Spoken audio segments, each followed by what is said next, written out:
네, 잔말거진 2부의 문이 활짝 열렸습니다. 취업 토크 잡담 계속해서 꾸며보도록 하겠고요. 이슈로 풀어보는 취업 시장입니다. 오늘의 이슈 알아보겠습니다.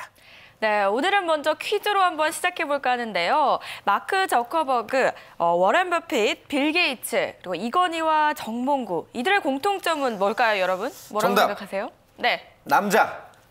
네. 자, 그럼 다음 답변 들어보도록 하겠습니다. 네. 나이가 많아요. 나이가 많다. 네. 부자. 철수 씨. 부자입니다. 부자. 부자. 네, 맞습니다. 홍쌤은 어떤 답변을 주실까요? 저는 혁신이라고 얘기하고 싶네요. 역시. 야, 이게 그 답변의 수준이 확실히 캐릭터에 따라서 다르네요. 그러게요. 그렇다면 저 취업 준비생 얘기도 들어보고 싶은데 여러분들 예. 어떻게 생각하세요? 전 진짜 원론적으로 생각했는데요. 그냥. 원로요? 원론적으로. 원론적으로 뭐라고 하나요? 원론적으로요? 어떻게 그냥 생각하세요? 처음에 생각할 때는 약간 똑똑한 사람들? 네, 똑똑한 사람들이라고 생각했어요. 민호 씨는? 저는 그냥 딱 보자마자 억만장자구나. 억만장자. 예, 이 중에 정답은 있습니다. 공통점은 사실 많은 분들이 거의 답이라고 할 수 있겠지만 가장 큰 공통점은 좀 부자라는 걸 부자. 꼽을 수가 있을 것 같은데요. 예. 공통점 말고 이들의 차이점도 여러분 어떻게 생각하시나요? 이들의 차이점, 네. 저만 답변을 해볼까요? 네. 예. 뭐 안경을 쓴 사람과 안경을 안 쓴 사람. 그래서 뭘까요? 네. 차이점이? 태진 씨 다운 답변이었고요. 제가 좀 답변을 드리자면요. 네. 제가 준비한 답변은요. 자수성가와 상속자의 차이라고 합니다. 지난해 말 조사된 자료를 보시면요. 세계 400대 부호 중에서 미국은 71%가 자수성가였고요. 우리나라는 모두 재벌 2, 3세였습니다. 우리나라 주식 부호 100명 중에도 무려 75%가 상속자라고 하는데요. 부의 대물림으로 1%가 움직이는 우리 사회의 미래는 과연 안전한 걸까요?가 2부의 주제가 되겠습니다. 그래요. 저희가 예전에 이제 흑수저, 금수저 논란에 대해서도 이야기 나눠본 바 있는데 과연 이런 이슈들을 통해서 우리가 뭘 생각해야 될지를 오늘 이야기를 나눠봤으면 좋겠습니다. 오늘은 바로 뜬금 질문을 먼저 좀 드려볼게요. 네, 관련한 질문이겠죠. 내가 만약 다시 태어난다면 나는 뭐뭐로 태어나고 싶다. 이 이슈와 관련해서 이제 여러분들의 솔직한 이야기를 한번 들어봤으면 좋겠습니다. 이야기 들어보고 이제 본격적으로 질문 또 드려볼게요. 자, 여러분들이 적어주신 내용 공개하십시다. 자, 먼저 민우군은 여자, 윤선 양은 과학 인재, 그리고 주리 씨는 나, 그리고 이시안 대표님 프랑스 대통령, 그리고 철수는 하루살이. 자, 그리고 우리 홍쌤은 1988. 좋습니다. 오늘 굉장히 재밌는 답변들이 나올 것 같은데 일단 민욱은 여자. 네. 요즘 어떤 호기심이 왕성한 시기인가요? 미리 얘기하자니까 제가 정체성에 혼란이 왔다거나 그런 건 아니고요. 예. 그러니까 다시 태어난다고 하면은 저는 사실 지금이랑은 좀 다르게 살아보고 싶거든요. 그러니까 좀 다른 느낌으로. 그러니까 제 지금에 만족하고 있지 않다 이런 게 아니라 그러니까 뭔가 다르게 하려면은 좀 어떤 게 있어요? 돈이 많아야 될까 이런 생각했는데 일단은 성이 바뀌면은 완전 아예 시작부터가 달라지는 거잖아요. 예. 그래서 아예 완전히 한번 새로운 삶을 살려면은 성을 아예 바꿔봐야겠다 그런 생각이 들어서 여자를 골랐는데 다시 한번 얘기하지만 저는 지금의 제 삶에 만족하고 그래요. 있어서 굳이 다시 태어나지 않아도 바꿀 수는 있어요. 그러니까 지금은 굳이 그런 물리적인 힘은 그래요. 아무튼. 얼마 전에 군대 갔다 온 게 그렇게 억울한가 봐요. 아무튼 민욱은 저희가 농담처럼 말은 했지만 이제 여자로서 또 새로운 삶을 살 거면 아예 완전히 새롭게 살아보고 싶다라는 마음인 거죠. 알겠습니다. 혹시 취업 준비할 때도 여자가 좀 유리하다는 생각도 있나요? 어때요? 그러니까 사실 딱히 그러니까 불리하면 불리했지 오히려 좀 그러니까 친구들을 많이 접해보다 보니까 좀 제가 문과의 여대생들이 많은 과에 있잖아요. 그러다 보니까 들어보면은 사실 여자면은 불리하긴 불리할 것 같아요. 그러니까 오히려. 지금 우리나라에서 태어난다고 하면은 그래서 좀 그런 게 좀 걱정되긴 하지만은 그래도 일단은 그런 것도 한번 겪어보고 싶어서요. 그래요. 수식어에서요 외국 여자 이렇게 하면 돼요. 그럴까요? 재벌 여자 이런. 상상의 이야기니까. 네. 네. 윤선 양은 과학 인재. 네. 여러 가지가 담겨 있는 단어일 텐데요. 저 요즘 취준생이다 보니까 너무 재미없어지는 것 같아요, 사람이. 아니에요. 충분히 재밌어요. 그 이상해지는 모습이 다행이고요. 충분히 재밌어요. 사실 과학 인재라고 예. 쓴 게 요즘에 이제 또 문과생들이 엄청 많잖아요. 그렇기도 하고 그리고 또 이제 과학 인재가 되면 이제 우리나라에서 필요한 우주 개발이라든지 이런 곳에 이렇게 좀 뛰어들어서 멋진 그런 과학자가 될 수 있지 않을까. 사실 제가 솔직히 말하자면 저 중학교 때까지 과학 인재였거든요. 어, 왜 이렇게 슬프죠? 그래서 예. 요즘 취업 준비할 때는 그냥 좀 더 이쪽으로 파볼 걸 그랬나 좀 아쉬운 마음에 이렇게 적어봤습니다. 그래요. 이게 어떤 좀 문과생으로서 요즘 서러움을 많이 겪다 보니까 네. 뭐 이런 답변을 지금 내놓으신 거고. 주리 씨는 나인데 이제 부지런한 나예요. 네, 포인트는 부지런하니 포인트인데요. 네. 제가 생각보다 재능이 좀 있습니다. 근데 재능? 네, 그리고 또 생각보다 게으릅니다. 할 때는 하는데 게으른 부분 때문에 아쉬웠던 적이 사실 지나보니까 굉장히 좀 많더라고요. 좀 후회 없는 삶을 살고 싶은데 항상 후회만이 남길래 좀 부지런한 나로 태어난다면 제가 어떤 삶을 살고 있을지 좀 궁금하기에 이렇게 좀 써봤습니다. 그래요. 굳이 다시 태어나지 않아도 부지런해질 수 있는데. 네, 그러게요. 하여튼 핑계로, 네. 정진하시길 바라겠고요. 자, 우리 이시연 대표님은 프랑스 대통령. 이게 대통령인데 이제 프랑스 대통령인 거예요. 네. 무슨 뜻일까요? 우리나라 대통령은 좀 안 좋은 것 같고요. 네. 여러 가지 정황상 안 좋은 네. 것 같고, 그러니까 뭔가 이게 좀 안 좋다, 이게 바꿔봤으면 좋겠다라고 했을 때 대통령이 되면은 그런 부분들이 좀 쉽게 바뀌어질 수 있잖아요. 그래서 그런 바꿔보고 싶은 생각은 있는데 우리나라는 좀 그러니까 좀 다문화 사회, 많은 사람들이 이렇게 있는 또 자유의 상징인 프랑스, 멋지잖아요. 문화 뭐 이런 것들도 있으니까 여러 가지를 해볼 수 있을 것 같아서 프랑스 대통령. 제가 또 프랑스 대통령을 보니까 사생활도 어느 정도 보장이 되더라고요. 네. 하고도 있고요. 굉장히 좀 신선한 충격인 네. 뉴스들이 많죠. 네네. 예. 그래서 여러 가지로 좀 좋을 것 같아서 프랑스 대통령을 생각했습니다. 좋습니다. 아주 낭만적인 답변이고요. 그다음에 철수 씨 하루살이. 그 하루살이라는 단어랑 철수 씨랑 굉장히 잘 어울려요. 그래요? 제가 되고 싶은 건데? 예, 어떤 뜻이죠? 사실 생각해보니까 너무 이게 인생이 긴 것 같아요. 사실 뭐 예전에 그 이제 금융상품 발표할 때 무슨 뭐 100세 보장, 그다음에 그 100세가 넘어가니까 110세 보장 나왔다가 이제는 그 말도 이제 넘어가니까 이제 평생 보장이라고 바뀌었다고 그러더라고요. 사실 그 길면서 좋은 일만 있는 것도 아니고 뭐 입시, 취업, 뭐 나중에 뭐 제2의 재취업 이런 거 준비하는 거 생각하기 너무 힘든 것 같아서 잘 이렇게 하루살이로 태어나서 뭐 긴 시간은 아니지만 열심히 날개짓마다가 장렬히 전사하는 그런 꿈을 한번 꿔봤습니다. 이게 이제 어떤 그 삶에 지친 그 무게감이 느껴지는 답변이네요. 그럼요. 진짜 너무 무거워요. 예, 저도 정말 100분 공감하고 저도 그런 생각 많이 해봤어요. 네. 네. 자, 그다음에 우리 홍쌤 1988. 요즘 뭐 응답하라 시리즈가 인기이긴 한데. 저도 뭐 그 드라마 되게 재밌게 봤었는데 네. 드라마 보면서 제일 좀 특이했던 점도 여러분들도 아마 느꼈겠지만 그 드라마에는 집 전화가 많이 등장을 하죠. 스마트폰도 없고요. 이제 인터넷도 없고요.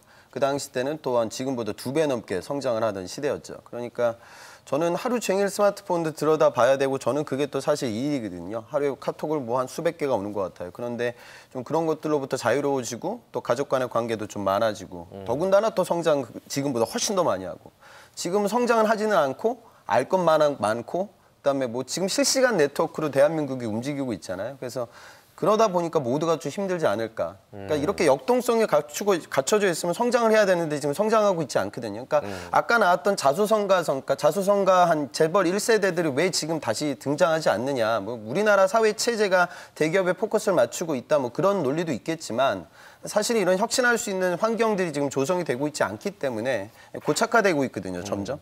그러니까 고착화되는 사회 속에서 또 우리는 너무나 급변하게 살아가고 있으니까 너무 다들 좀 힘든 것 같아요. 그래서 저는 좀 이런 여유로운 시대, 또 황금 시대로 좀 다시 태어나고 싶습니다. 네, 좋습니다. 여러분들의 의견을 들어봤고요. 네. 태진 씨는 저요? 네. 다시 태어나면 뭐 어떤 저는 걸? 베테랑의 유아인으로 태어나고 싶습니다. 못 해봤던 거 막 해보고 뭐 그래서는 안 되겠지만 그냥 생각인데 그래서 안 되겠지만 그러면서도 부럽다는 생각을 숨길 수가 없어요. 얘기 들으니까 하고 싶은 게 뭔지 아주 명확하게 알겠네요. 네.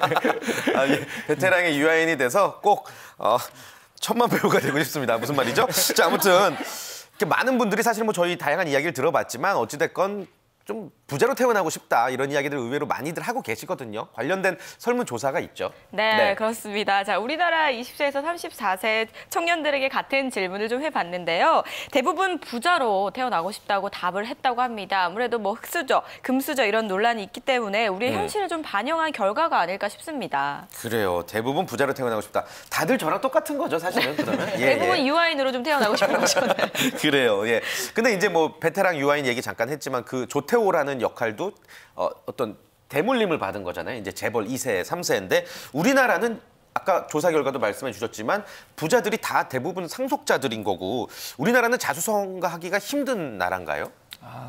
예. 자수성가하기가 힘들다기보다는 그러니까 내수 시장이 작은 게 가장 큰 원인인 것 같아요. 예전에는 그 우리 홍 선생님 말씀하신 대로 전쟁이 끝난 다음에 50년 이후에는 아무것도 없었으니까 그때부터 막 그 뭔가를 금방금방 만들던 시기고요. 그래서 70년대까지 고도성장을 하다가 좀 먹거리가 떨어졌다 싶을 때 80년대도 중동으로 가가지고 해서 쭉 성장하던 시기니까 그런 게 많이 나올 수 있었는데 그 지금은 이제 뭔가를 만들어도 그냥 미국에서는 뭔가 하나 혁신적인 거 만들면은 미국사에만 팔아도 4억에다가 그게 또 다른 데 그까지 가니까 굉장히 큰데 한국은 그냥 몇 천만 있으면 1,000만 이걸 다운받았다. 1,000만이 봤다면 대박이잖아요. 근데 사실 미국에서 1,000만이 보면 망한 거거든요. 그런 식으로 내수 자체가 차이가 나기 때문에 제한적이니까. 예, 그런 어떤 요소들 지금 시기도 그렇고 그다음에 내수 좀 한정되고 이런 것들이 좀 작용하는 것 같습니다. 그래요. 아무튼 뭐 상위 1%가 이제 움직이는 사회라는 생각이 들긴 합니다. 어떤 문제가 제일 크다고 보세요, 철수 씨는 우리 사회에 있어서? 네. 질문이 굉장히 무겁긴 한데요. 네. 사실은 뭐 오늘의 주제처럼 네. 어떤 그 대기업 중심의 어떤 경제 구조가 이제 조금씩 발목을 잡고 있는 게 아닌가라는 생각이 들거든요. 근데 사실 대기업들도 고민이 많을 것 같아요. 어떤 새로운 뭐 먹거리는 없고 어떤 새로운 성장 동력이 찾아지지 않으니까 조금씩 보수적으로 이제 회사를 운영하게 되고 그러다 보니까 채용 시장도 조금씩 작아지는 것 같은데 근데 그런 과정에서 조금씩 이런 작은 기업들의 어떤 좀 새로운 생각들이나 어떤 새로운 산업을 발견하는 과정이 좀 보였으면 좋겠는데 너무 대기업이 어떤 중심적으로 흘러가다 보니까 조금씩 어려워지는 거 아닌가라는 생각이 들어요. 네, 아주 멋진 답변이네요. 제가 무슨 말인지 잘 모르겠네요. 그래요. 아니 근데 사실 이런 얘기들을 나누는 이유는 결국에 이제 우리가 취업 시장에 어떤 영향을 미치며 우리는 뭘 준비해야 되느냐인데 이런 부의 대물림 현상으로 인해서 취업 시장에 어떤 영향을 준다고 생각하시는지요? 두 분 혹시 이런 생각 해보신 적 있나요? 우리 유 선장부터. 근데 전 부의 대물림이 뭐 취업 시장에까지 그렇게 큰 영향을 미친다에 대해서 진지하게 고민해 본 적은 없는데요. 충분히 뭐 이렇게 대물림이 돼서 이렇게 CEO가 바뀐다든지 이러면 뭐 그분의 성격이나 아니면 뭐 이제 앞으로 내가 어떤 사업을 진행하겠다 이런 거에 따라서 취업 시장이 바뀔 수도 있다고 생각해요. 뭐 삼성도 지금 그렇고 다른 회사들도 충분히 그런 면에서 변화가 있기 때문에 취업 시장에도 충분히 변화 있을 거라고 생각합니다. 그래요. 뭐 아무튼 뭐 큰 영향은 없을 것 같다라는 이야기인 것 같고 민우 군은 어때요? 그러니까 사실 이제 뭐 취업 준비하는 생들 이제 한테 뭐 많이 도는 얘기가 뭐 재벌이라든지 이런 거 부조리가 한 그런 거죠. 그러니까 특히 그거에 대해서 많이 불만을 가질 시기이기도 하고. 근데 이게 너무 반복돼 가지고 더 이상 이제 내가 지금 이렇게 노력을 아무리 해도 저들처럼 될 수가 없다. 난 절대 다시 태어나지 않는 이상은 이건 불가능하다. 그런 게 그냥 체화돼 버리면은 제 생각에는 그 전체적으로 사회가 좀 너무 건전성도 떨어지고 그 아까 말씀하셨던 그 역동성이라는 그게 너무 떨어질 것 같아요. 그러니까 그냥 이번 판은 망했다 이렇게 생각하고 하는 거나 마찬가지니까 좀 이거는 계속 좀 너무 문제가 크지 않을까. 그러니까 취업 시장뿐만 아니라 그냥 전체적으로 너무 이거는 바뀌어야 된다고 생각해요. 그래요. 네. 보면 그러니까 취준생들이 생각하기에 부의 대물림 현상이 너무 저 위의 얘기잖아요. 그러니까 이걸 우리와 직접적인 관련 없다라고 생각하기 쉬운데 사실 그렇지 않은 게 부의 대물림 현상 때문에 청년들이 창업을 못해요. 그러니까 창업을 해서 내가 성공하고 뭐 미국처럼 어떤 뭐 저커버가 새로 나오고 이런 것들에 대해서 그런 꿈이 없어요. 이게 물려받지 않는 이상 여기선 그건 안 된다. 그러니까 아무리 정부에서 창업자금 대주니까 해라라고 해도 그런 꿈을 꾸기가 되게 힘들거든요. 그러면 청년들이 사실은 그 창업이나 이런 걸 통해서 그 기업적인 어떤 것도 익히고 해가지고 여러 가지 혁신도 일어나고 해야 되는데 그런 것들이 없고 그들이 전부 다 취업 준비를 하니까 취업의 경쟁력이 엄청 세질 수밖에 없는 상황이죠. 그래서 사실 이런 거는 창업에 대한 의지를 꺾어가지고요. 그런 부분들이 저는 가장 큰 것 같아요. 맞는 것 같아요. 그러니까 사실 창업을 그런 걸 준비한 친구들 주변에 많은데 그러니까 창업을 하려고 하면은 약간 롤모델 같은 게 대부분 있잖아요. 근데 사실 요즘에는 롤모델 잡기가 너무 옛날 얘기고 최근에 뭔가 자수성가해서 자기가 성공했다는 사람은 딱히 뭐가 없고 그러니까 별로 이렇게 많지가 않거든요. 최근 아까 말씀하셨던 대부분 다 우리가 지금 뉴스나 그런 데 보이는 거는 대부분 그냥 상속받아서 원래부터 그냥 부자였던 사람들. 그러다 보니까 뭘 이제 하려고 해도 약간 뭐 내가 이렇게 해서 될 수 있을까? 그런 불확실성에 너무 치우쳐 있어서 뭐 미국에서 뭐 애플이 그렇게 했던 거라든지 아니면은 뭐 중국에서 척후라고 해가지고 그걸 또 모방해서 이제 그런 카페가 따로 있어요. 그래서 그런 창업 카페를 운영을 해서 거기에 바글바글한데 우리나라는 그런 게 거의 없잖아요. 그러니까 그런 아까도 말씀드렸지만 역동성이 너무 떨어져서 그냥 청년들이 나는 아무리 해도 안 된다. 그래서 그런 자괴감에 좀 계속 그냥 악순환이 돌고 있지 않나 생각합니다. 그래요. 얘기를 나누다 보니 이제 어떤 게 문제인지를 지금 저는 알 것 같긴 한데 홍쌤 의견은 어떻습니까? 부의 대물림이 취업 시장에 어떤 영향을 미친다? 네. 취업 본연에 있어서는 뭐 그렇게 큰 문제는 아니지만 좀 거시적 관점에서는 오늘 이야기가 나왔듯이 많은 문제점이 있죠. 우리나라 청년들이 굉장히들 열심히 공부하잖아요. 다들 또 똘똘하고 전 세계 어디 내놔도 아마 그런 부분에서 부족하지는 않을 거예요. 그런데 이공계에서 정말 똘똘한 친구들은 의대에 가고요. 또 문과 학생들 중에서 가장 열심히 공부할 수 있고 성실한 친구들은 고시를 합니다. 그게 한국이거든요. 그러니까 당연히 뭐 역동성이 있게 뭔가 하겠다는 그런 뜻보다는 이미 지금 차려진 밥상에 내가 그냥 도전하겠다 그렇게만 사회가 흘러가고 있는 것 같아요. 그러다 보니까 이야기가 나왔듯이 롤모델도 부족하고 그래서 내가 좀 정진하겠다는 그런 의지도 약해지고 패배감에 좀 이미 익숙해지는 지금의 작금의 청년들이 저도 좀 굉장히 안타깝고요. 사회적으로 좀 패러다임이 좀 바뀌기 위한 노력은 그러니까 문화가 바뀌어야 될 것 같아요. 그러니까 우리는 빌 게이츠의 아들이 누군지 궁금하지도 않고요. 워런 버핏의 아들이 누군지도 모르죠. 잡스도 마찬가지고요. 그런데 우리나라는 안 그렇거든요.